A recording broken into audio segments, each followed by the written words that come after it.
Tonight is a treble celebration. It's a celebration of Stanisław Wyspiański's remarkable legacy. He was denied international recognition in his lifetime due to Poland's political oppression, and so tonight we'll be able to give him the credit that he deserves. Equally, it's a celebration of the first exhibition of Wyspiański's work on British soil. And last but not least, it's a celebration of the remarkable championship of Polish culture on British soil by Dr. Alison Smith and Professor Andrzej Szczerski over the recent years. Let me introduce the speakers. Dr. Alison Smith is currently Head of Collections and Research at the Wallace Collection. Dr. Smith was previously the Chief Curator of the National Portrait Gallery, where she led the remarkable rehang of the permanent collection displays recently launched. And prior to that, Alison worked as curator and head of 19th century British art at Tate Britain. Professor Andrzej Szczerski is director of the National Museum in Kraków, professor at the Institute of Art History at the Jagiellonian University in Kraków. Professor Szczerski's specialism is 19th and 20th century Polish art, design and architecture. Dr. Alison Smith's specialism is Victorian art. For over 15 years, Dr. Smith and Professor Szczerski have joined forces on promoting Polish art in the international arena. Back in 2009, they co-curated an exhibition at Tate Britain, Symbolism in Poland and Britain around 1900.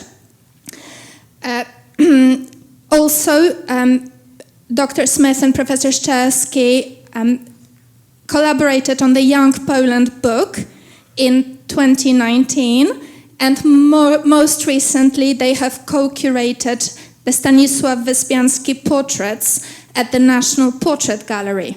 Tonight's event comprises two parts.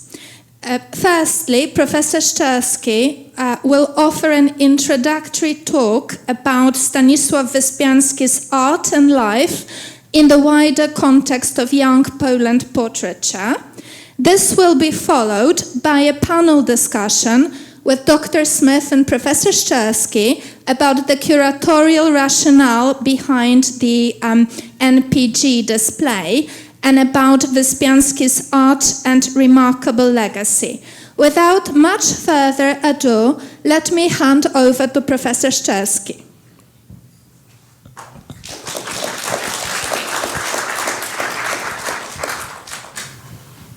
Very good evening to all of you. Thank you very much for this invitation and the chance to speak at this so important place for Polish community in the United Kingdom and for London in general. And I think it's really for us a great honor that we were included in the history of this place and we can present our work to you and to be here. I really feel very privileged to be able to be here tonight together with all of the panels. Can I have the first slide, please? My introduction is very brief. It's going to be about 15 minutes because I assume most of us know Stanisław Wyspiański, but if those who don't, I want to precisely say key things about his work and art and why it's so important for Poles and why we particularly wanted to show him in the UK as a sort of signaling the greatness and importance of him and Polish art of that period. So this is his portrait in his 20s.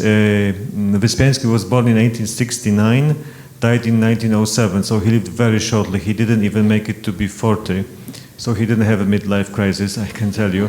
And in this such a short period of time, he dies of syphilis, which was a very deadly illness at that point.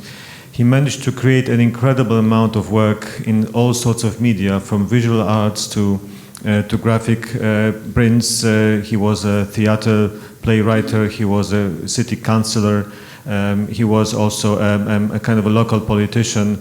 He was also a man who wrote a number of articles, theater plays.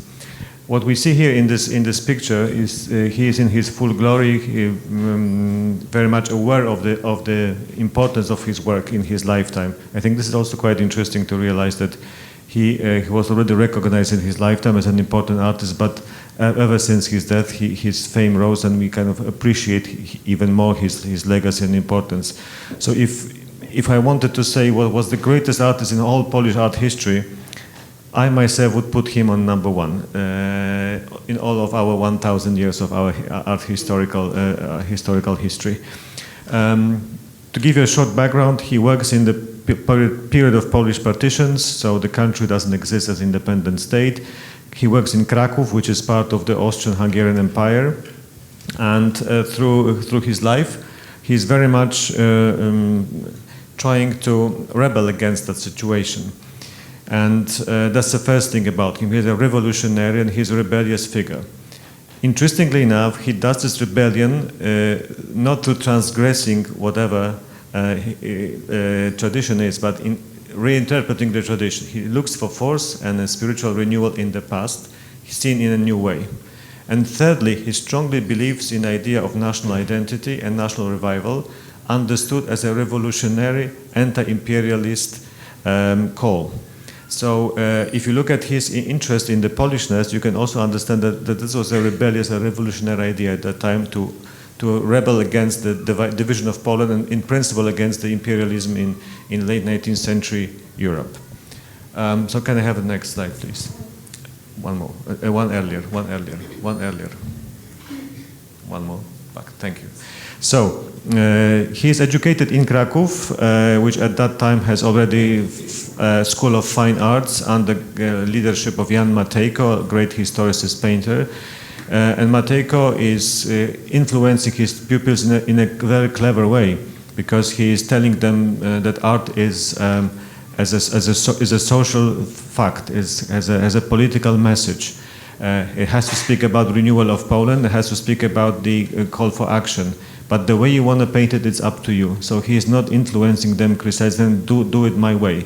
So Wyspiański is discovering for himself Art Nouveau of that period. He travels to Paris, he studies in Paris, he's there 3 times, he studies in Academia Colarossi, which was a private school, but it allowed him to be rather well versatile in contemporary Art Nouveau art, and then he brings back these international influences, inspirations, back into Kraków, and where he spends most of his life. And Kraków is a very unusual place at that time. It's a historic capital of Poland, full of monuments of Polish history, but it was reduced by Austrians to the status of a regional, very small town on the border of the empire and was a military fortress. So it was a kind of a symbolic urban structure almost, where the core of the Polishness in the historical center of the city of Kraków was surrounded by walls of the Austrian fortress, precisely, and Austrian soldiers were even placed in the Royal Wawel Castle, the former seat of Polish kings, which was now a military barracks. So you see the Kraków was almost visualizing the oppression and the loss of independence. And Wyspiański is precisely doing anything against the situation, calling for action to change the situation. So the art monuments and historic monuments in his work somehow revise their history. They show the hidden message that's beneath the visual, the visible aspect of their existence. And Wyspiański is trying to somehow excavate the past from what he sees around him. That's why he paints a lot of these monuments. This is the castle of Kraków and the cathedral, which was actually secluded from the city. You couldn't get there because it was a military compound. And he's showing this Wawel castle in the dawn, in the morning mist, where it's somehow emerging. It's no longer a visible structure. He calls it like a ghost situation. He thinks about the ghost of Wawel rather than the actual existing physical structure, because he wants to revive the past that's hidden in the castle that is now completely somehow humiliated by the Austrian government. And on top of that, he's placing this light at the bottom of the castle, at the bottom of the hill on which the castle stands. And this light is almost like the divine light that shows that there's something watching. There's some kind of spirit that is seen through the image of this light somehow emerging suddenly in the middle of the dawn. So that this spirit of revival is somewhere there, and you just need to keep going to make it somehow flame out and burst out, and to call for action. So this is what he sees in Kraków, and that's what you have to see in his art. That he talks about symbols that are taken from the real life, talks about symbols that are actually existing, but he gives them completely new meaning, new reading, because he sees the buildings that are around us with their somehow hidden message. Can we have the next slide?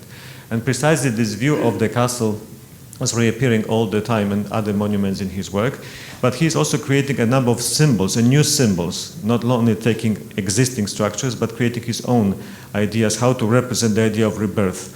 And one of them, one of the most powerful that's somehow ingrained in Polish soil now in Polish culture, is the kapsheaf or straw man. This is a very simple device invented by the peasants that for the winter time you cover with a straw a very fragile plants or flowers, especially rose. Roses are covered with straw. So in the spring they can blossom again. They are not destroyed by the very harsh Polish winters. And he paints these kapsheafs in a kind of dancing in front of the castle, which you see just at the back, because they are performing this dance of what he is trying to criticize, the dance of a nation that is somehow hidden in the straw man, that he wants to revive, right? That he wants to this flower that's hidden in the kapsheafs to blossom again. And his art is completely about that. And as I said in the beginning, it's about revolution.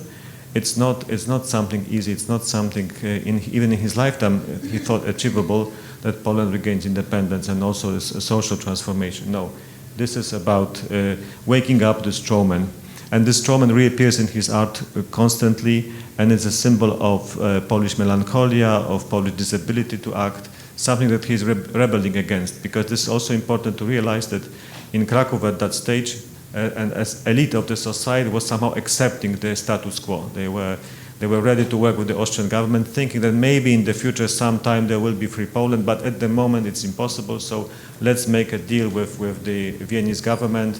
They gave us autonomy, which was a fact, and let's keep it like that way. And this is what Wyspiański is also rebelling against. Can I have a next slide, please? He's also trying to create art that really speaks to the masses, to the audience, the great audience, not just the visual art that is paintings or drawings that are speaking to individual public, but she's dreaming about creating monumental art, especially for the churches and public buildings. Churches are relatively liberal. They can install his art without being censored. So he's creating a number of decorations for the stained glass windows for the churches in Lwów, which was then part of Austria-Hungary as well, and that's the image of Polonia, suffering woman who is seen as really the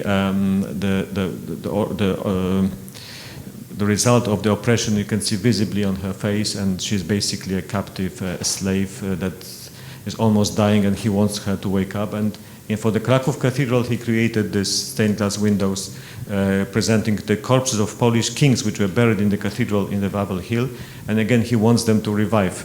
So he's showing the corpses that are about to rise again and get back the flesh, so the history is somehow seen as a force of renewal rather than something that's a burden. The next slide, please.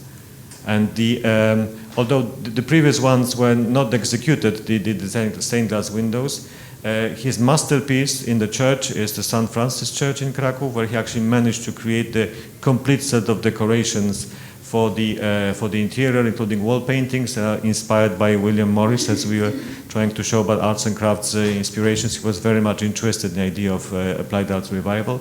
And the set of stained glass windows representing the saints buried in the church, or St. Francis, and with this powerful, over 7 meters high window showing Godfather creating the world. In a Franciscan way, he's showing the nature as the act created by God, the fact created by God, but the God here is also the powerful, strong figure that will revive the world around us. And interestingly and importantly enough, religion was the second force that he wanted to use for the rejuvenation of Poland. One was the history in the past, and the second was religion. Catholic religion, obviously, which was the most widespread in Poland, and it was at that stage the defining element of Polish national identity. And even if Wyspiański was struggling with the church as an institution, he strongly believed in the power of religion as a force of renewal. Can I have a next slide, please? He is also very much looking for the private commissions, which allow him to create this monumental art that changes the world. And this is like the third source of his art, is the inspiration or the call for artists to act as gods, as the agents of change. And he's painting this decoration in a medical society in Kraków for the medics, where he's appraising the idea of medicine as science, basically, as a sign of modernity. And in the middle you have Apollo, which is a symbol of god that protects arts, and the god that creates the artists and takes care of them, because the artists are so important in changing the world. I think this is also the message from Wyspiański period, that artist is not about entertaining, it's not about decorating our world. No, art and artists have this special role to call for change, and are, in fact, it's still ongoing in Poland, in our culture today, the belief that art is something more than a leisure time, that art is really the factor of change and the founder of our identity. Can I have the next slide, please? He then goes into applied arts because he thinks he can change the world through art completely. So the applied arts is actually the way to put the beauty into everyday life, and that's why he creates all those amazing work for furniture, for graphic design, book design. Can I have next slide, please? Yes, the covers of the books, the journals that he's co-editing, Journal Życie, Life. He creates these drawings that are supposed to be published in the decoration of Iliad, of Homer, and he also creates the stage costumes, next, and posters. He is one of the first Polish poster designers, and that's the very beautiful poster for a play by Maurice Maeterlinck, Interior, where he shows this girl looking out looking in. I think I love this expression. That she's representing the figure that's discovering the world that's beyond these limits created by this frame of window, and it's precisely what he wanted people to look beyond the world that surrounded them. With all this, Wyspiański, himself even was doing a lot of transgressive acts himself.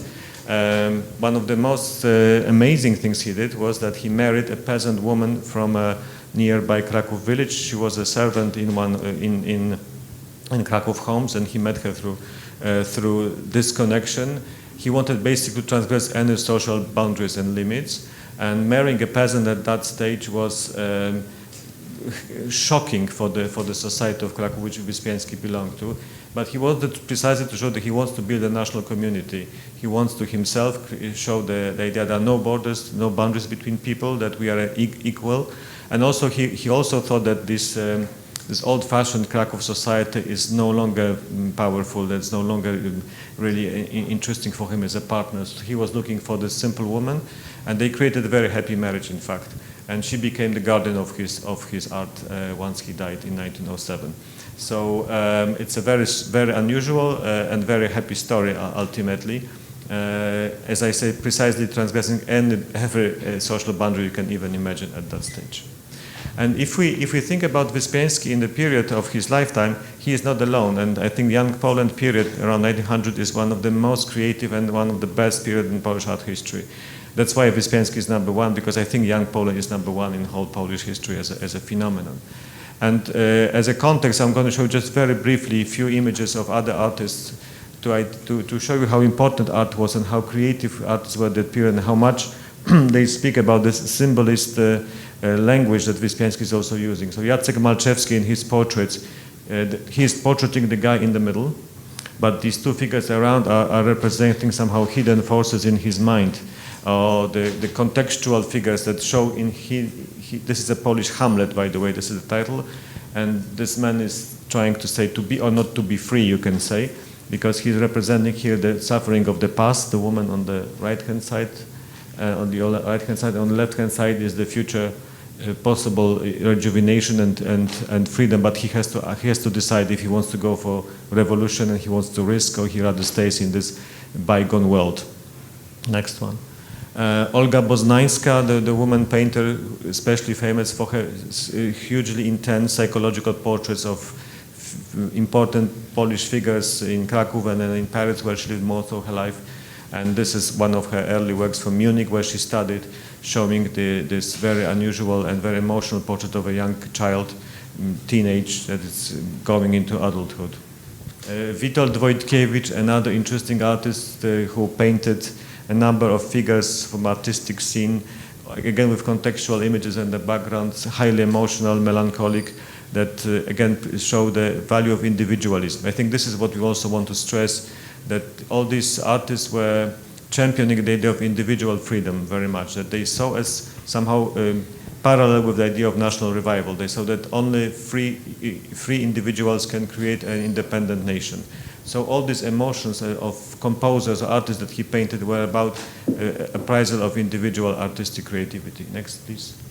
Józef Mehofer, in this beautiful portrait of his wife and child in a kind of almost surreal, beautiful garden, again presents the idea of earthly paradise on earth that is created beyond the visible world in an everyday relation within the family.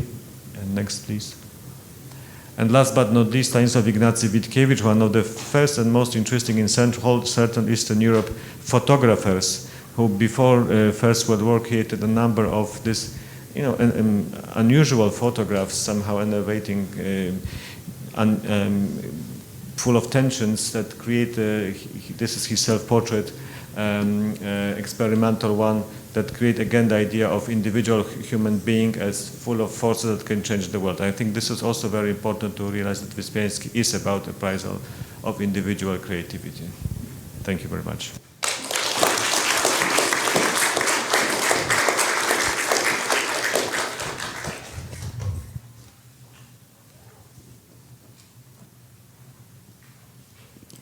Thank you very much, Professor Szczerski, for your thought-provoking and illuminating whistle-stop introduction to Wyspiański and his contemporaries.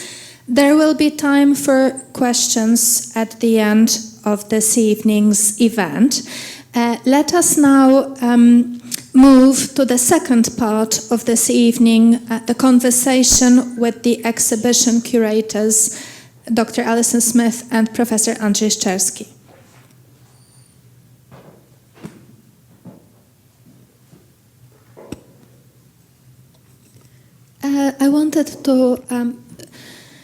I wanted to begin by asking you about how the exhibition came about, and a bit more about the curatorial rationale behind the object selection. Okay, well, this exhibition, this small display of Wyspiański's portraits, it goes back to about 2009, which is when I first met Andrzej at Tate Britain, when I was then working. He came with another Polish scholar, Piotr Kopczak, to propose an exhibition on symbolism in Poland and Britain. And I was invited to go with them to Poland. We went to Warsaw, Poznan and Kraków to see some of the works which could form the basis of this show. And I first came across Wyspiański's portraits in Poznan. And I remember seeing Irina Solska, the wonderful portrait which was on the cover of the catalogue, and thinking that is absolutely knockout. Thinking it was absolutely incredible. And then we went to Warsaw, and then we went to Kraków, and Kraków was obviously the culmination of the trip. And then in conversation with Andrzej, I said, it's any exhibition I would love to do before I die, and that's to bring Wyspiański's portraits to London. Anyway, it all went a bit quiet. We did this wonderful show, which some of you might have seen at Tate Britain. It all went a bit quiet. And then obviously Andrzej and Julia did the wonderful exhibition, Young Poland, by which time I had joined the National Portrait Gallery, and I was working on an exhibition of Edvard Munch portraits, which is also on at the Portrait Gallery. I hope you can go and see it. And I realised there's an interesting link with Wyspiański, because a couple of the characters in Munch's life, mainly Dagny Yule, who was a close friend of his, she married a rather strange Pole called Stanisław Wyspiański, who was a Satanist and a rather decadent writer. And I thought that was a really interesting connection. I wanted them both to be in the Munch show. I couldn't get a portrait by Munch of Dagny Yule, but then I thought, well, why don't we do, this is a wonderful opportunity to bring Wyspiański to London. And then I so happened to go with Julia to the Globe Theatre to see the first performance of Wyspiański's The Hamlet Study and the Death of Ophelia. And there I met the wonderful director of the Polish Cultural Institute, the then director, Marta Dzenuga, and I said, oh, it'd be wonderful to bring Wyspiański to London. Andrzej, by that time, had become a grand fromage. He was director of the National Museum in Krakow, and so everything sort of, lined up beautifully, and Marta said, we will do it, we can, it's no problem. And so I went back to Poland, met Andrzej again, and this brings on to your second part of your question about the selection, because by that time, the National Museum in Krakow, under Andrzej's directorship, had done an amazing exhibition on Wyspiański. And he said the works are now in wonderful condition. They couldn't travel before because they were so fragile. But at this point, some of them were stable enough, because pastel, where he drew his portraits, is very fragile, it flakes. A lot of museums do not lend pastels, including the National Museum Warsaw, which refused to lend, but Poznan were more open to collaboration. And so we had the sort of, the germ of an exhibition, and it really reflected the shape of the Munch show. The writers, the intellectuals, the bohemians, the actors in Wyspiański's plays. Munch wasn't so involved in the theatre, but he was. He loved the theatre. A lot of his portraits and his other paintings were based on works by Ibsen, for example, so there is a link. And then the family portraits. So three distinct groups really formed the... And we might have some portraits of these, of the installation shots. You might have some installation. Yes, so here we are. There you enter. Next one, Julia. Go to the next one. They're all the intellectuals, the writers at Pound Cafe. Go to the next one. These are, Dagny Yule, the wonderful Dagny Yule portrait from a private collection we tracked down. The actors in the centre, and then you have the children and the family portraits. So there are three very distinct groups. So it naturally, and this was the perfect space. Room 1416 in the National Portrait Gallery called out for this kind of intimate display. I've been going on a lot. Andrzej, you probably want to add something to that. Well, I must say that this is a personal courage of Alison to install Wyspiański in such a major place for British culture, because we are still facing this dramatic problem in art history in a major museums. And major museums usually don't risk shows of unknown artists, believe it or not, but Wyspiański is not very well known in the UK yet. And once he's displayed, it's completely different. The reception is very good. But normally, to find a courageous curator, director who is able to install the show of artists of that level of unknownness is unusual. So many thanks to Alison for letting us do this, because we.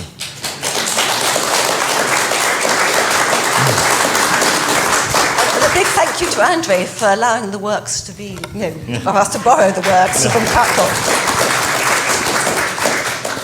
That was another thing, that on the other side of the channel, in Poland, we are very skeptical about lending Wyspiański works because they are so fragile.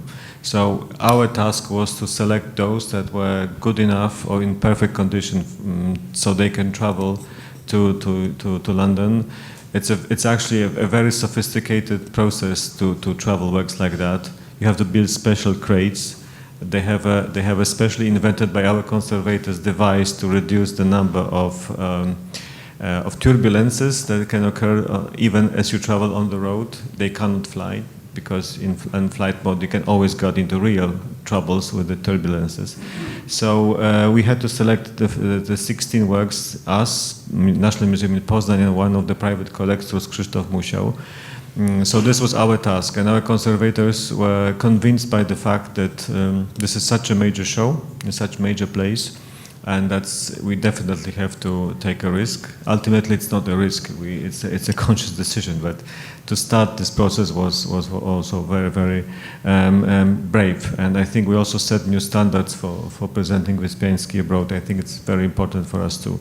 So we are facing this issue that we have an amazing artist, the artist on the world class, that is very difficult to show, and I think this show is a groundbreaking event in promoting Wyspiański abroad. So whenever someone asks you why is it only 16, I think it's the maximum that we can show at the moment.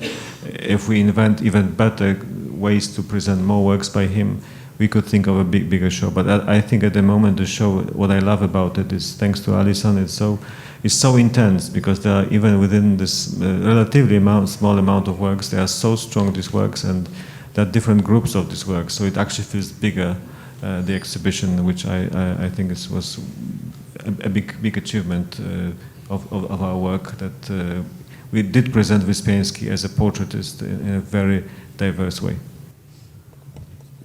Thank you. I now wanted to ask you both, what makes and distinguishes Wyspiański as an outstanding portraitist amongst his young Poland fellow artists? Shall I go first? Okay. Well, you've seen, Andrzej in his presentation showed some of Wyspiański's portraits, the wonderful double portrait with his wife Theodora. You see other ones on display here. I guess he's a wonderful graphic artist. He's a superb draftsman.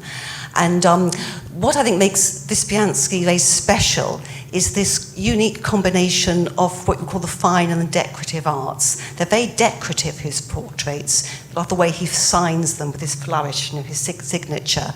The way he uses the blank bit of paper, the negative space, as much as the areas which he's coloured in. So you do have this very strong sense of patterning in his work. But at the same time, these are very penetrating psychological studies. So I think it's this combination. So it's not just decoration for art's sake, just a pretty picture. These are really powerful portraits. Some of Wyspiański's sitters said how he wanted to rip people's souls apart, a bit like Munch. And so you do have that sort of psychological penetration in his work, coupled with this beautiful use of colour and this wonderful use of line. And I think when you look at Wyspiański's pastels, and I hope all of you will go and see the exhibition, you almost feel they're being drawn in front of you. You can sort of follow the line and you can actually feel the touch of the pastel on the paper.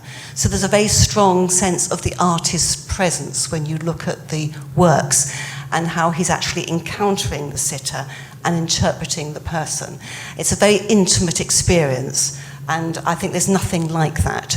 Obviously, Poland produced some astonishing portraitists. You've got Malczewski, Wojtkiewicz, Marhofer, but Wyspiański is a category of his own. And that's where I think when so many people, when they go to Poland, they go to Krakow, and they see Wyspiański's works, he's the artist who sticks in their mind. He was the first artist when I went. I thought, wow, this is something extraordinary. Okay, you have artists like Klimt and Sheila, but their works are more decorative. They haven't got that psychological intensity, which I think you find in Wyspiański. So Wyspiański is very special in my view.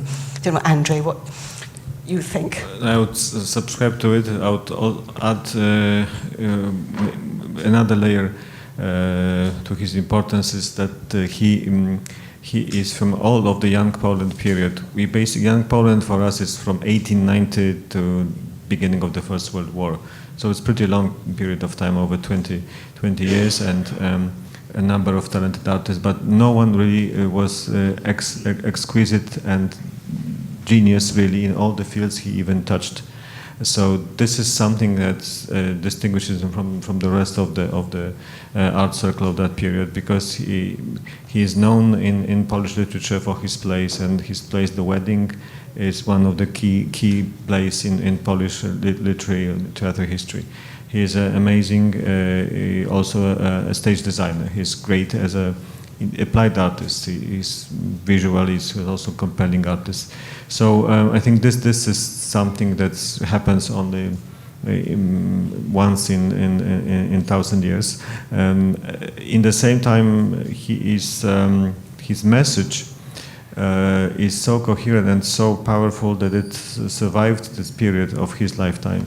Because I think Wyspiański precisely showed us the importance of these three things that I tried to briefly mention. The fact that for art, the art is a social political factor, and art is responsible for society. Art is responsible for society. So somehow this message, this freedom message that's hidden in his works, were once again important in tragic moments of Polish history in 20th century, or difficult moments in the Second World War under communism. Wyspiański was once again read and understood as artist who says that Poles will never give up. They will never give up the fight for independence, and they will never give up their freedom. So I think this is what he achieved in a much more coherent way and important than any other young Poland artist. Secondly, he's believed that history is an open book that you have to read constantly and see what's important for you then. And again, this message returns in Polish history because of him, and he shows that history is a source of inspiration and dynamism, and somehow the tradition is not a burden; it's something creative. And secondly, this whole feeling of the idea of national community as something that brings people together, that creates a platform of understanding. And it's not about being against something, but it's rather for something, right? It's the idea that the art and the national tradition can bring people together and create a community. This sense of community based on these national values, I think it's also very important what he left us with. So all the other artists in his lifetime were talking about same issues, but none presented it in such a coherent and special and influential way. And I think Wyspiański is somehow always present. Somehow is always contemporary. For each generation after him, he is contemporary. And I think this is something exceptional. And what makes him an extraordinary portraitist in the international arena, amongst international portraitists? Yes, well, in the 19th, early 20th century, some great portraitists. You can think of, Sargent, who other great names come to mind? Whistler, Millet, Manet, great portraitists all over Europe. Edvard Munch is a great portraitist, but Wyspiański's are special because the style is so recognizable, and it's quite a small but a very intense output. And I think he comes across in the portraits. You see the vivid colors, the strong contours. And the way I think he's also very interesting as an artist, in that he sucked up a lot of influences from other artists. So he didn't just create this style out of nothing. In fact, if you look at Wyspiański's very early works, in fact, in the display, we open up with a very early self-portrait, which is painted in a very precise academic manner, in a very sort of sharp pencil. So he could draw superbly. That's because he was academically trained. He studied under Matejko. He went to Paris, as Andrzej mentioned, studied at the Co-Curators Academy. So he could do all the academic stuff. And if you see some of his early nude studies, they are really skilled and competent. He could do all of that. But obviously, he was like a kind of Picasso figure. He could do all that academic stuff, but it wasn't enough for him. And while he was in Paris, he started to absorb other influences. He knew Paul Gauguin, and Gauguin helped him towards this synthesis style. The Pont-Aven artists were very important for her. Art Nouveau, people like Frank Brangwyn, his arts and crafts philosophy. Puvis de Chavannes, who's a French artist who's not very well known today, but everyone at that time, Matisse, Picasso, they all were mad about Puvis de Chavannes. He loved Botticelli, he loved Renaissance art. He loved the Primavera, which the influence of which helped define his type of female beauty. He loved William Morris, Edward Burne-Jones. He was a great fan of Burne-Jones's art. He loved Greek art. Andrzej showed, one of his illustrations, from Achilles. He loved vase painting. He loved Japanese art. In France at this time, across Europe, there's a big, a fascination with Japanese prints. That also caught Wyspiański's imagination. So he was absorbing all these influences, and when he returns to Krakow in the 1890s, suddenly it all comes together, and he produces these astonishing pastel drawings. It might have been to his advantage that he discovered he was allergic to oil paint. The reasons for that I do not know, and I'm a bit confused because oil pastels have oil in them, but it might have been the turpentine or the oil used for mixing the pigment. But so he just took to pastel and made that his speciality. And I think in the limitation lies the strength. So you might say he's not as wide-ranging as some of the other portraitists. He didn't exhibit at public exhibition.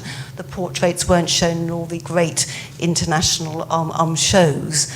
They were really known in Poland amongst a small group of collectors and other artists. But I think in that sort of limitation, in that focus, lies their strength. And that was what makes him very special and unique, I think, in Europe. What I would add to this is that when Alison came up with the idea to show Wyspiański portraits in the National Portrait Gallery, I thought it was brilliant because of these conservation reasons which I already talked about, but also because I knew that the portrait will speak to the international audience.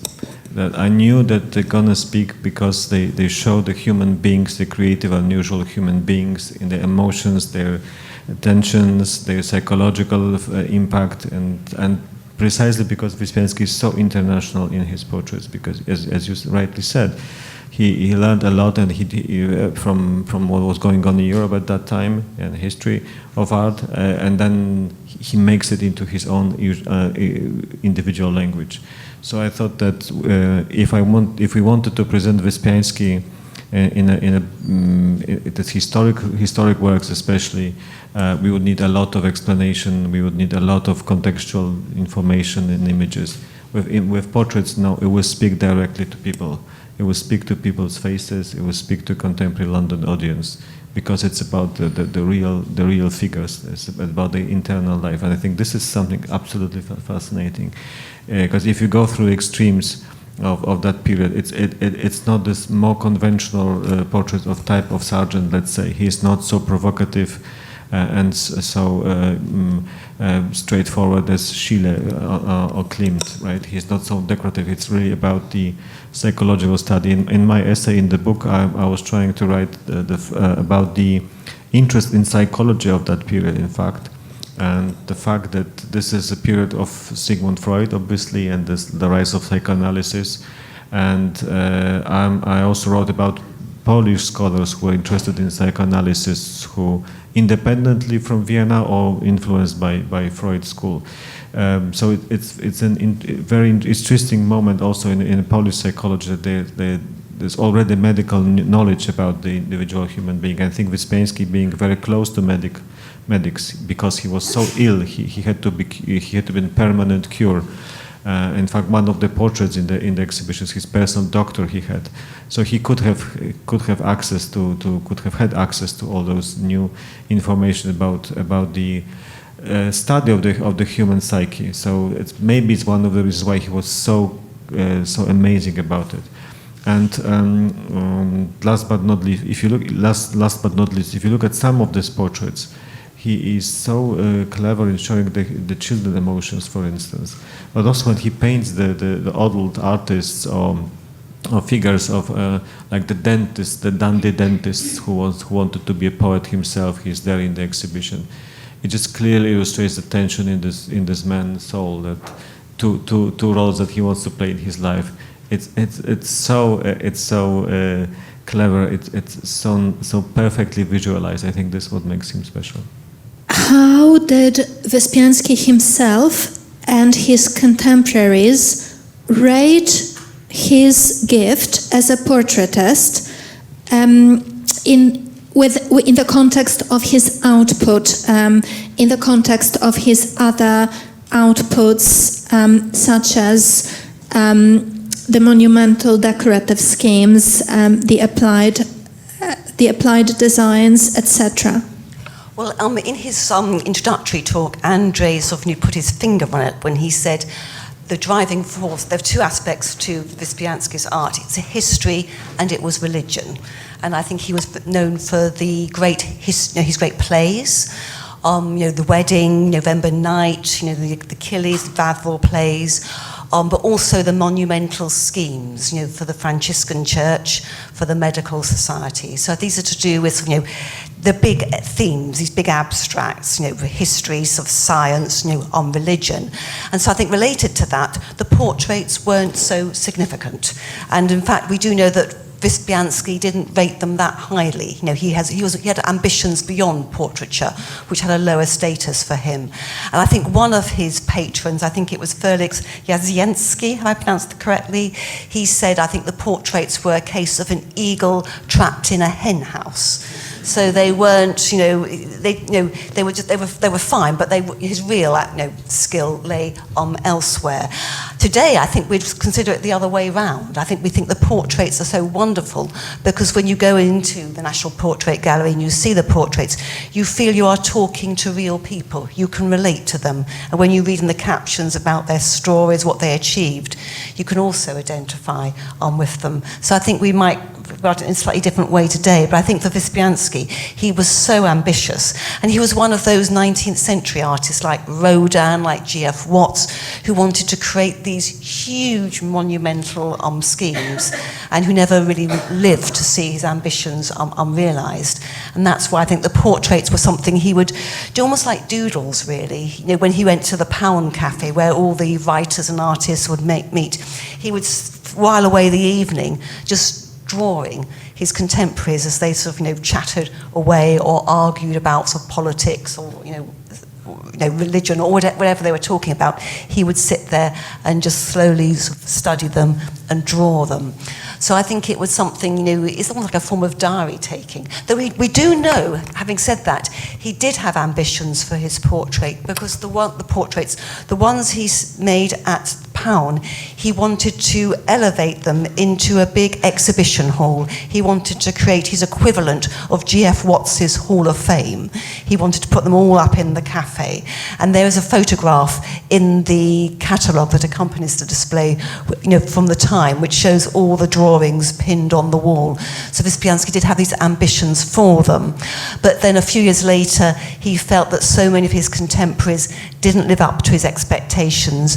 Being an artist who was obsessed with history and the past, he also thought contemporary dress was a bit boring and monotonous. All those men wearing suits. He felt, no, why can't they be wearing armour and wings and wonderful sort of textiles? So he started to call all his contemporaries to his studio one by one and said, you have failed to live up to my expectations. Please come and collect your portraits. So that says a lot about Wyspiański. So I think there's a lot you can say about his portrait. But I think, the fact was, he had these bigger ambitions, really, but now we really are appreciating the portraits for what they are. I would add that in his lifetime, I think the idea of individualism was quite a topical issue. What does it mean? And the idea of artists, creative human being that can transgress any boundaries was fascinating to him, and I think he wanted to also, through his portraits, to liaise with people around him that he considered worthy of attention. So it was also a way to communicate with the society. He was a kind of a social outcast in a way, because he knew about his own talent, he knew about his tensions, he knew about his lack of recognition, although, as I said in the beginning, he was regarded highly by the society in his lifetime, but still he couldn't make all these projects that he wanted to achieve. So to select people and to spend with them time to draw their portraits was also a way to talk to other creative individuals that formed this young Poland period. I absolutely love the stories behind these figures that are in the National Portrait Gallery, because you have there, already mentioned, dentist who wanted to be a poet. You have a future Prime Minister of Poland who was a doctor, Wyspiański, private doctor. You have one of our first science fiction writers who greatly influenced the Polish science fiction, even our greatest science fiction writer, Stanisław Lem. It goes back to Żuławski writings. You have this amazing artist, actress, Irena Solska. So these are fantastic, unusual, creative individuals. And I think Wyspiański was very carefully picking up who he worked with. So it was a form of relating to other people that were, within his range, but those he regarded highly. And last but not least, in the manifesto of the period of Young Poland, Artur Górski wrote that we need to appreciate individualism because this is the only way to recreate our nation. It's the only way to regain freedom, because only creative individuals, those that are transgressing the boundaries of the realities around them, they can lead us into freedom. And it is not only about political freedom, because that would be the obvious aim, but it's also really about the cultural freedom, the freedom to be part of the creative world around you. And I think this is what was also hidden behind these portraits. That's why he wanted to paint them. And as an anecdote, you might not believe it, but in the communist period, especially in the 70s and 80s, Wyspiański was somehow sidelined as a visual artist. Especially his religious works were sidelined. That's clear. Communists were really against the religion, so they didn't really appreciate the monumental projects by him. Wyspiański could have been even presented as a sort of visionary without any substance. And then they promoted portraits because portraits were safe. Nice children, beautiful children, some interesting individuals, and that was easy. So, for instance, you would find the postmarks of that period with Wyspiański portraits. So Wyspiański would be presented as author of nice portraits, and that's full stop.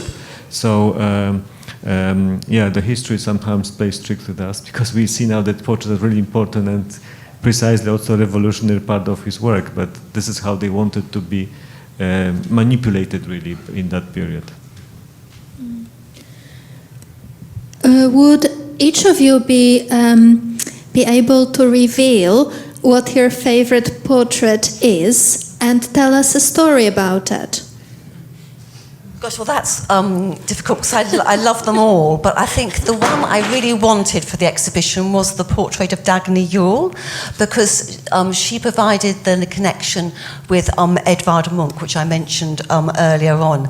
And when I went on one of the study trips, which was very kindly organised by the Polish Cultural Institute, we went to Warsaw, we went to Krakow, and I kept saying, well, who owns the portrait of Dagny Yule? And it was a bit of a mystery. And then finally, I think the identity of the owner was revealed. And I thought, oh gosh, will he ever lend? In fact, he was incredibly generous. He immediately said, yes. But I think this is a fascinating portrait because she has a really interesting but tragic story. And what I found out the other day was that she came from a town called Kongsvinger in Norway, and she went to a very progressive school which was run by a woman called Anna Stang. And Anna Stang's son, Torvald Stang, actually appears in the Munch exhibition in one of Munch's self-portraits of Torvald Stang.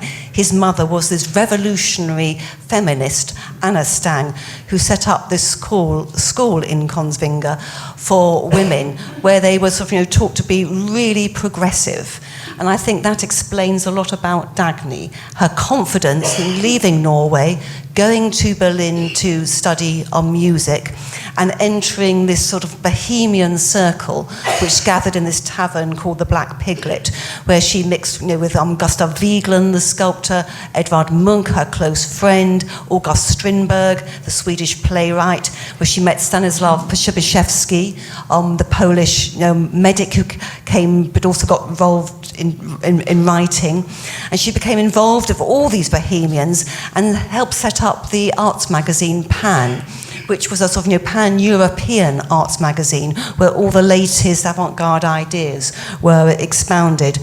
And then she started branching out as a playwright as well.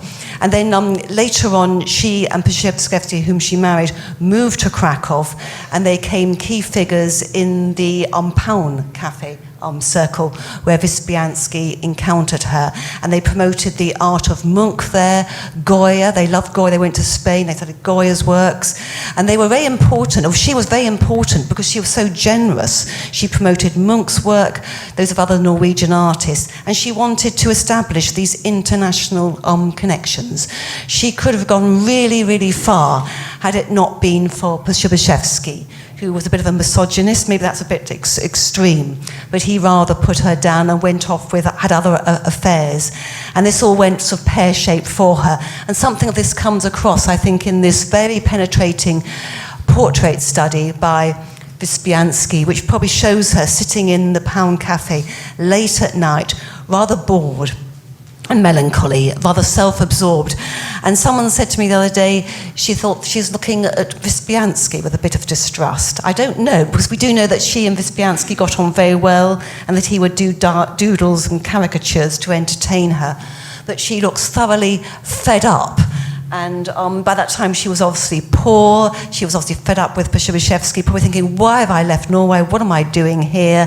All my projects, none of them are getting off the ground. I'm having to pawn my clothes. Life is really miserable for me. And I think Wyspiański has this empathy. He really understands how she is feeling, even if the feelings are against him as well. We just don't know. But it's a very close-up study. So you feel she must have trusted Wyspiański in order to let herself to expose herself in front of him. And we do know a couple of years after Wyspiański drew this portrait, she went to Georgia with another man. We don't know if she was in a relationship with him or not, but he shot her. He killed her and then turned the gun on himself. So she died very young. It's one of these very tragic stories associated with the show. And I have read that later on, various women in Krakow wanted to perform her plays. I think there's one, because they're called The Crow's Nest or The Raven's Nest, and Szczerski banned any sort of performance of her plays. But there are sort of art historians in Norway who are rehabilitating her reputation. And various art historians in Poland and in Norway have written extensively about Dagny Juel, and she has been rediscovered. She's been rehabilitated, and there's a lot more to learn about her. So I think she's one of the really intriguing personalities in the display. But also, I just love the directness of this portrait. It's just something done. It's so immediate, and whether you think it's sympathetic or not, that's up for debate. But it's just so direct. And just say something else about Wyspiański and the way he drew his portraits. He did them very immediately. He's a bit like Munch in that respect. He didn't sort of, spend days and days in his studio. He would draw immediately. And Julia Novak says of Wyspiański that Wyspiański believed a portrait wasn't a portrait if it took longer than an hour. And in fact, Novak said of his portrait it took 15 minutes, but I don't believe that. But I think with this one of Dagny, you feel he did do that really quickly, because Wyspiański felt he had to seize someone, and he had to get their inner essence, and he had to capture something in that person. They'd be too embarrassed to reveal themselves. So he had to capture them off guard. And that's what's so unique about these portraits. He does capture people unawares. And I think that comes across in the Dagny portrait. Thank you. I can't wait to look at it again in the flesh. Following that interpretation. Professor Szczerski? Well, I have a personal story with one of the portraits. I love it also because of it. So Józef Feldman. Yes, I've seen this image ever since I was a child, because it was one of those portraits that was reproduced everywhere, in every art history book, but in every postmark, as I said, other places. So it was always around me, and I adore the fact that it's presented. This child is presented as a really already a thoughtful person. His eyes are somehow looking not as just looking to play with someone, but he's already thinking. His emotions are, of course, developing, but he's already someone with great abilities, and he this is the gesture of the hand is somehow relating to the representation of melancholy that we know from the history of art, that it represents always someone who is thinking, who is pensive. Okay, so despite being such a small child, he's 7 or 8 years old, I think, even less, around 7 years old, is already a person with a great a future in a way, and appreciated by Wyspiański. But the history behind this, the figure is quite amazing. And so I get back to the personal point, but let's talk about the figure, because Józef Feldman was a son of Wilhelm Feldman, who was a Hasidic Jew living near Lvov in his lifetime. The Hasidic Jew who broke with the Hasidic circles, and he wanted to join this force in the Jewish community in Poland to Polonize, to be Jewish of Polish culture, and to be part of the national community of Poland, being a Jew, but being an emancipated Jew from the Hasidic circle. It was a very kind of difficult choice, especially if you came from the Hasidic family, but he did it. And Wilhelm Feldman became a very important critic, literary critic. He created an important journal, so he became immediately a part of the elite of the young Poland period in the literary circles. But this idea of the tensions of his Jewishness and Polishness at the same time is also represented in the fact that he dressed his son in a Polish folk costume, and he's wearing something that stood for Polishness at that period, because the folkloric culture, the folk culture, was seen as a symbol of national identity. So he's representing this figure, Wyspiański, also in this pensive character of this child. Is also, I think, reflecting the choice of his father and the future of he himself. And Józef Feldman, he became, in his lifetime, a very important professor of history in Krakow University. He was elevated to the status again as his father, to be part of the intellectual elite of the nation. He wrote his major books about relations between Poland and Germany, but he also wrote about history of Polish-British relations to some extent. He survived the Second World War, hidden on the Aryan side by his Polish colleagues, because this is what also happened in the war. So he was lucky not to be killed by the Germans in the war, and but because he was a very kind of anti-communist after the Second World War, he didn't have a good career. He was actually he lost his health in the Second World War, and he lived just very few years after the war ended. And then comes the point of my personal history, namely my grandfather was relocated with his family in a very brutal way from Lvov to Kraków at the end of the Second World War, when the border changed. And he couldn't finish his PhD in the University of Lvov before the war. He finished it in Kraków, and Józef Feldman was his external reviewer, was his examiner. Oh, wow. Yeah. But and last but not least, I learned it in very recently, reading the biography of my grandfather, written by his colleague years ago, that somehow came to my attention only very recently. I didn't hear it from my grandfather. My grandfather died when I was quite young.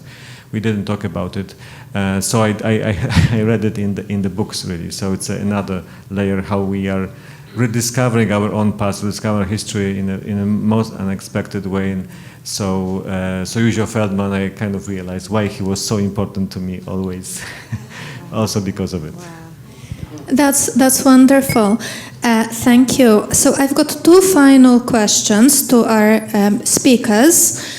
Because we're here tonight as a celebration of both your ongoing championing of Polish culture in the international arena through a series of projects that have really resonated with the British public, I wanted to ask both of you, Dr. Smith, how did you become a Polonophile, and can Polish art resonate with the British public? And to Professor Szczerski, how did you become an Anglophile, and why is it important to promote Polish art in the international arena?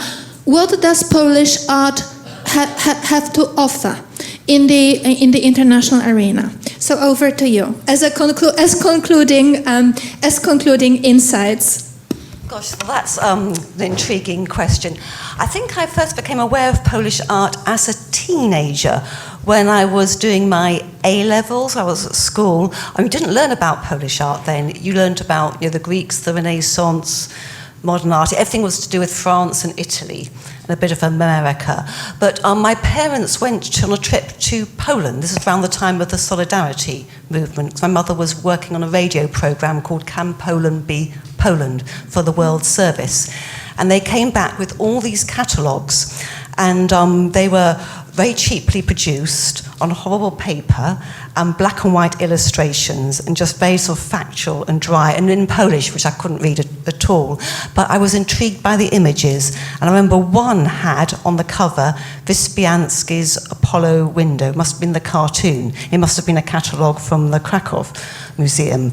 And there are other ones which had these incredible images on. And I thought, wow, I've never seen anything like this. And I just used to sort of just look at the images, in my bedroom at night. And so that they became quite ingrained in my consciousness. So even when it came later when I saw the Szczerski exhibition at the Barbican, I thought that was fascinating in '89. And then when I met Andrzej and Piotr, and they said, we want to do this project, I knew the artists they were talking about. It resonated with me. That's why I thought, yes, Tate Britain, we can do this, because I can see the connection with the English pre-Raphaelites. So that's where I think I first became interested. And then, of course, I was very lucky to go to Poland on various study trips with the Adam Mickiewicz Institute and for the Polish Cultural Institute, and just going and seeing these amazing art galleries, these incredible collections. You're going all the way back to the medieval art, to the Matejko, all the way through to the wonderful contemporary art that's being produced. And then there's this wonderful tradition of graphic art in Poland as well, and film. So I think, in the sort of, the visual arts and the decorative and the fine arts, the Polish nation is really up, it's up at the top, really.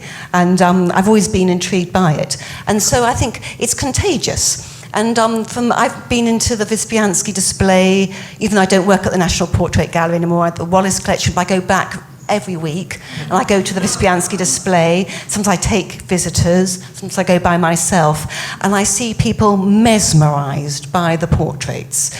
People are walking around and they're taking photographs. And when I go to occasions, people say, oh, that Wyspiański display. Some of them say, I don't know, how do you pronounce the name? But I don't know, but the portraits are incredible. I want to learn more. I want to see more. Where can I see his work? So I think it's contagious. And I think even though this is a very sort of small display, I think it's the sort of seed from which great projects will grow. And I think there's a great interest, I think, in this country, in Poland. Many Polish people live in Britain, like you yourself, Julia. And I think this Anglo-Polish friendship will continue to grow, and it's often nurtured through the arts.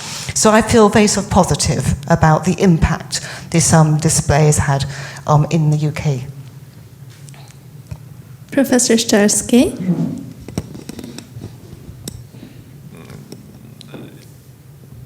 Yes, it's again a fascinating question, but I would skip the scholarly interest, but I'll tell you the story about my first trip to Britain. It was in 1991, so really I think it was the second Western European country I visited. It was a youth exchange, and to keep it short, I encountered a number of people, and I saw British houses in the countryside. We were around the Hereford and Worcester, in that area, also partly London.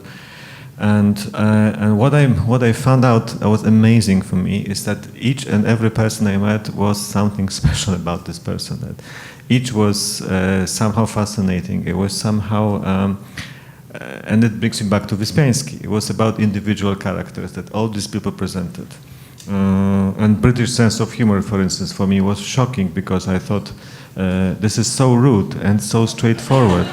and then I realized, no, these people have such deep respect for each other that they can make jokes about themselves in such a straightforward way. In Poland, they would be extremely understood. No, it would be a fight. It's completely beyond any level of acceptance. No, this it works here. So I thought these people are really those who are transgressing any sort of limits. And for instance, they are interested in Poland because they have interest in the world, completely different than Germans or Austrians that I met before, or even French people.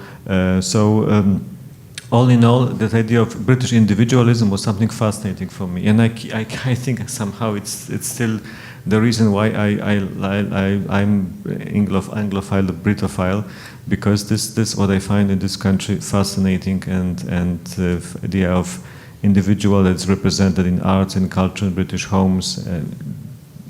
The London looks like the city made by individual people. So this is what I like about it. And I also thought why Wyspiański could work here, because it's also about the power of individual figure. And why? What does Polish art have to offer to the world? Well, this is a so important question that you can answer it only either in a big books, a series of books, or in a straightforward way, I think. And I think that this idea of freedom, I think it's the key. The idea of freedom based on the evaluation of heritage that you can be understood as a power for the contemporary world, I think. And also the idea of Poland having in its culture somehow inscribed the experience of the other part of Europe that was not so lucky as this part of Europe or those isles. And this historic experience of creating the democratic community that has to withstand the totalitarian imperialism and reinvent itself. I think this is something that we can share with the rest of the world. It's quite unique what we experienced. It's a story of success, I would say, and through the bitter history. So this is what I feel. And the championship of freedom is something that really stands for us. But freedom as also as a source of creativity, not just a protest. So freedom as a precondition of existence of cultural civilization. I think this is what we can say that Polish art can be presented with the background. Thank you very much.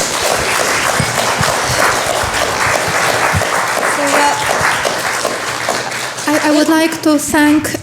One minute, we're going to open up the floor to any questions. So, a couple of questions. Get the microphone to you.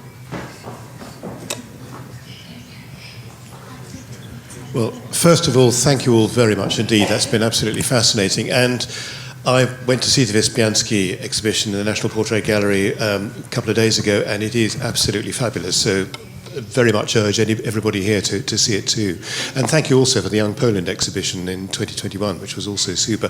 And with those in mind, it occurs to me it would be wonderful to see Polish art represented in the permanent collections of British national institutions. To see Wyspiański in either National Gallery or Tate Britain, to see Young Poland referenced in the Victoria and Albert Museum.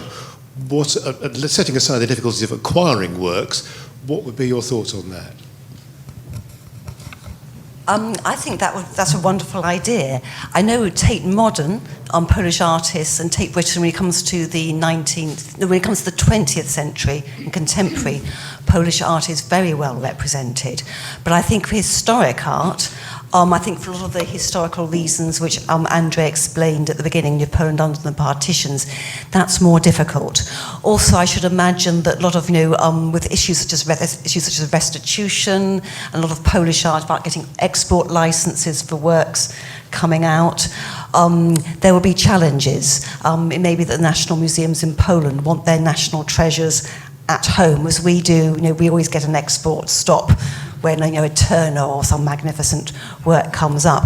But I think the National Gallery are thinking about it. They've actually expanded. They've got works by Finnish artists, Scandinavian. They're looking to expand the canon. And I think they're thinking about Central Eastern Europe. So I think it will come. And I think there will come the day when the National Gallery has its first Wyspiański. Who knows? I think Polish artists and designers are certainly represented in the V&A Museum, British Museum, the British Library. There was a talk the other night about Wyspiański as a sort of new playwright. They had version. Is that right, Julia? They had copies of his books in the British Library. That's right. The British Library organized a workshop for PhD and MA students from the Courtauld, Kingston University and UCL. It was oversubscribed. There were 25 students. It was combined with a so-called tell and show, a display of Wyspiański's book arts and a display of the Camscott Press, drawing comparisons between the two. And the head of that department commented that she hadn't seen such a level of public engagement in a very long time. So I think it will happen. I think obviously there's this interest, and so I think over the next 10 years or so we will see sort of works by sort of 19th century Polish artists, 18th century artists entering British collections. I would also add that I passionately collect information about or personally see places where there is some Polish art in British institutions. And Fitzwilliam has few Polish artists on display, but those are those who emigrated to the UK, because you have a number of Polish artists working in the UK. So there is Stanisław Karłowska, Józef Herman, and others. Some of them are on the display in Fitzwilliam. But I fully agree with you that this idea is a wonderful idea. I think we're building up for such a display with exhibitions like this one, because our institutions around the world are very careful in selecting artists on display. They just can't come out of blue. So with this display of Wyspiański and the William Morris show, I think we already did a lot to convince the British institutions to do. And I fully agree. I wouldn't even say it's a question of 10 years. I think it's going to happen sooner. I'm myself involved in some of the projects that may happen much sooner, and the idea is not always a purchase, because this can come in the due time, but long-term loans. And I think this is the scheme that we are now talking about, and precisely the major institutions are agreeing upon that. Tate Modern is already good, and they really open to the Polish artists. So is MoMA in New York, for instance. You have Polish artists on permanent display post 45. So the British, the majors like V&A and National Gallery I think will be the next that we hope to be successful with. And Young Matejko was at the National Gallery. Exactly, yeah. Yes. Yeah. We have a question here. Yes. Julia, would you mind putting a portrait of Irena Solska on, please? Now, the question is actually to perhaps the ghost of Mr. Wyspiański. Would he be happy, or would he actually think that this portrait looks a bit like Julia Griffin's portrait?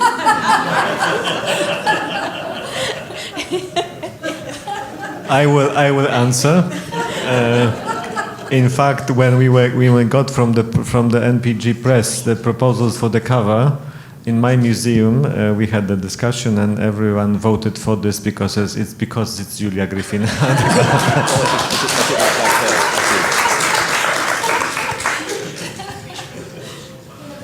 Yes, the question I'd like to ask: was much stolen or destroyed during German occupation?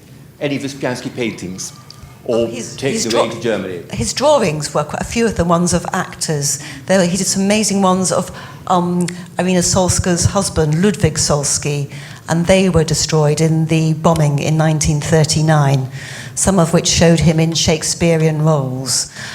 So a lot of those were destroyed, yes. Stolen by the I think that a lot of them were destroyed in the bombing, but stolen. Andrzej, were they stolen? I don't know. We have no record of that. And left behind in Lviv.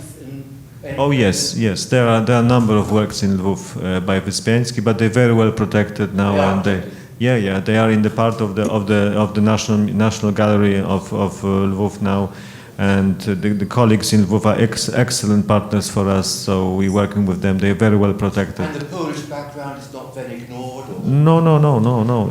Actually, the relations between art historians, Polish and Ukrainians, are very good ones, especially those in Lviv. So you may be surprised, but that's the case. And we even organized the exhibition of the Lviv works by Wyspiański from Lviv a few years ago in our museum, and that was a big success. So this is okay. Thank you. And one last question. Hi, thank you. Hi, thank you very much. It was fantastic discussion, really interesting. I studied the wedding, the book, Wyspiański's book for Polish A-level. As you can hear, I am born in London. I just wondered about the promotion of this, because of course Waldemar Januszczak covered it in Culture magazine, and then of course he also highlighted that there wasn't enough PR around it, and as I sit in the kind of, let's say, media world, I'd like to find out more what else could be done in the future to help these exhibitions to have or be spotlighted, you know, because I don't know what other PR publicity was done around it. So that's my question. I think in the case of the Wyspiański display, because it was a free display, I think museums tend not to put marketing behind anything that is free. Had it been a charging exhibition, there would have been a big marketing campaign. So I think it was a shame. I mean, I was pushing for it. I really hoped they could do more, have a poster, for instance. But I think it's really sort of, gathered traction really through word of mouth. But I think had it been, there are other, I think Young Poland, that had a bit marketing campaign behind it, didn't it? Was that a charging exhibition?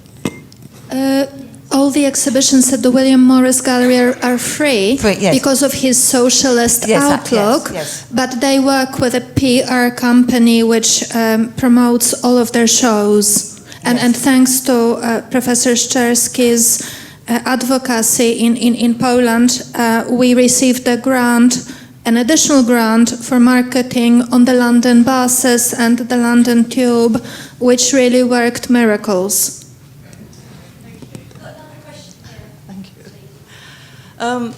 You mentioned Wyspiański enjoyed or loved the theatre and created lots of costumes for the theatre. I wonder if there are any records of him designing jewellery, perhaps, as I'm very interested in that part of his designs, and especially linked with his folklore, love of the folklore of Poland. Thank you. Well, there would be a very small amount of works around jewelry. It was mostly really for the theater costumes, and they would be inspired partly by the folkloric motifs. But that's not something that he would focus on. So, only if it was a part of decoration of the dress of the theater performance, the costume. I mean, for instance, he designed a crown for one of the characters in one of his plays, and this crown is a piece of jewelry, but it's just for the stage, and it's partly inspired by folkloric motifs, but partly by historic motifs in medieval Poland.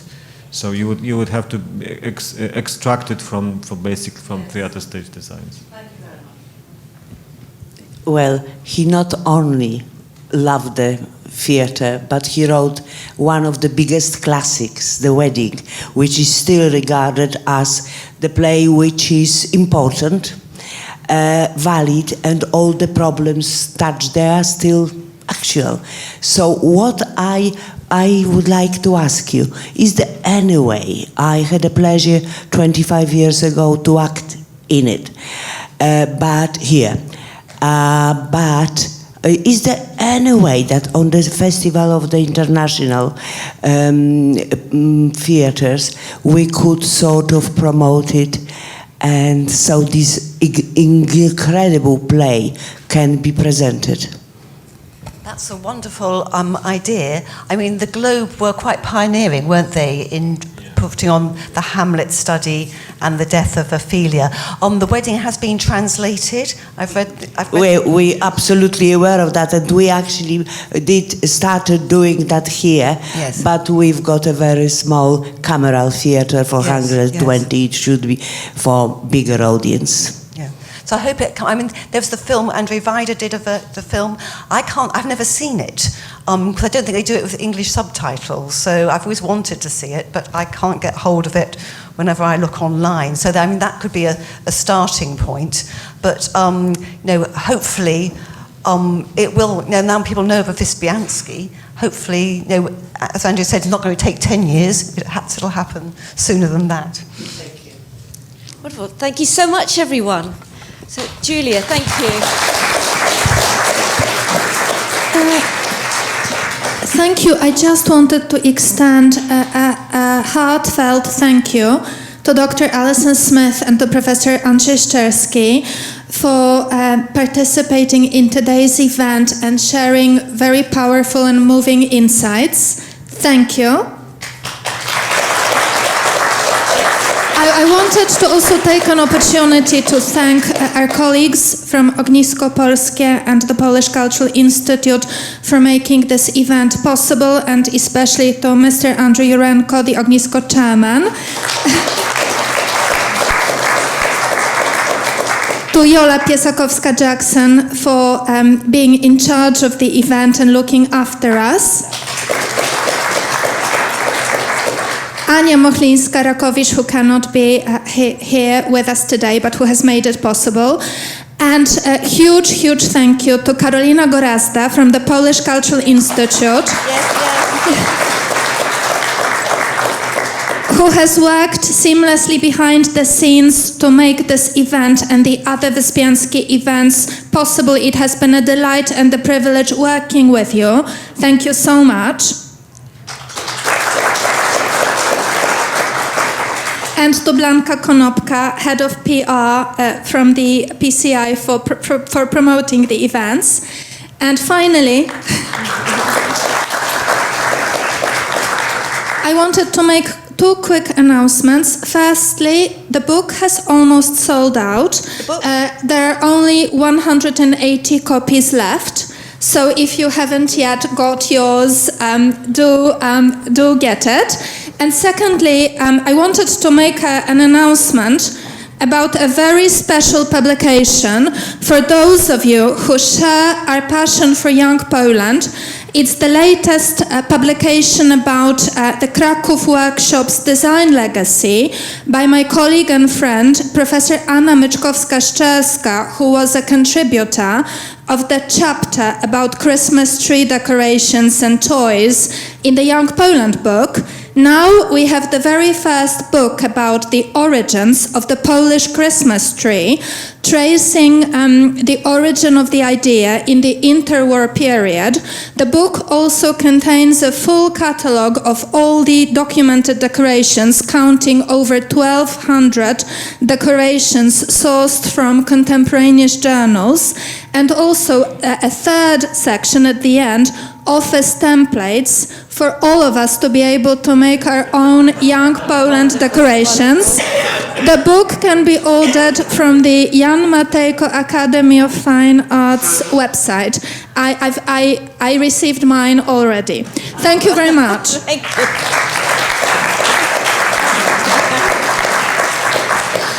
And I have to say, I bought one of the decorations at the exhibition, and every year it goes onto my Christmas tree, and I think back to Młoda Polska. Thank you so much, Dr. Alison Smith, thank you. Thank you so much, Professor Andrzej Szczerski, Dr. Julia Griffin, Karolina Gorazda from the Polish Cultural Institute. Thank you so much for a wonderful evening. Thank you.